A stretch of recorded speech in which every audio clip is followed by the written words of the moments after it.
Comme vous pouvez voir, effondrement du pilier, tout le pilier est vraiment parti dans ces chantiers. Les formations. Quand l'effondrement, la sortie du gaz, c'est fait aussi. Chaleur.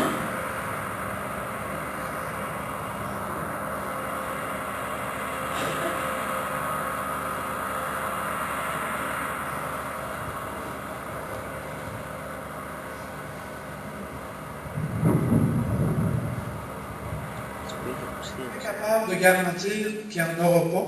C'est pour ça qu'il y a des procédures qui sont autour de ça. Donc, notre amélioration continue, c'est pas pour garantir qu'il n'y aura pas de production de NOx, c'est pour essayer de la minimiser. Mais la procédure qui est autour, donc de ne pas faire de sauvetage par vent nord, donc de faire nos vérifications, c'est ça qui, dans le fond, même s'il y a une génération de gaz NOx, comme on vient de voir dans le sauvetage, la population, elle n'est pas en danger.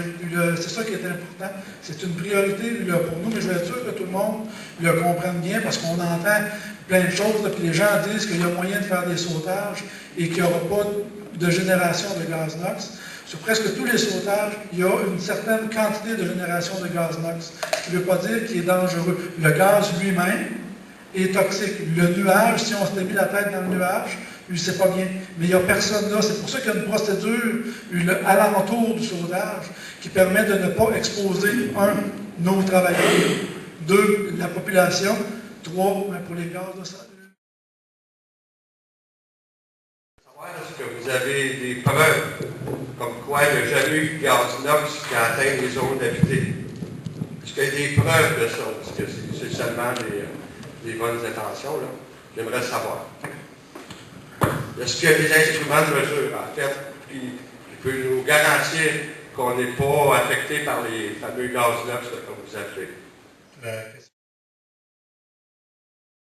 Il y a des équipements qui existent. Nous, on ne les a pas présentement. Ils sont commandés, on va les installer. Par contre, ce qu'il faut regarder, c'est le gaz. On parle du gaz NOx, est un gaz qui est plus lourd que l'air par sa densité, par sa forme. Et le gaz ne se déplacera pas contre vent. C'est pour ça qu'on a... Si c'est un chiffre que vous me demandez, je n'ai pas de chiffre. Je n'ai pas de chiffre. Ce que je peux vous dire, c'est que si le vent est du nord vers le sud ou de la ville vers la fosse, peu importe, de toute façon, le gaz qui aurait été émis, le gaz n'en ira pas vers la ville à contre-vent. Donc, c'est ça qui est le moyen de protection. On va quand même, à la demande du MDDEP, on a acheté des équipements qui s'en viennent, qu'on va installer dans la ville de Malartic.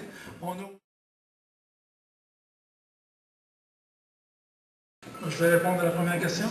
Mais dans le cas, mettons, on va prendre le blast du 12 avril, le vent était 345 degrés, donc pas franc nord-ouest. Donc, par la situation du blast, on parle qu'on s'en va vers le parc à résidus et vers le bois, mais vers le lac Fournière, disons. Mais on est longtemps en avant de ça que la dispersion des gaz fait que la concentration, elle est non nocive, elle est non... que ce n'est plus grave.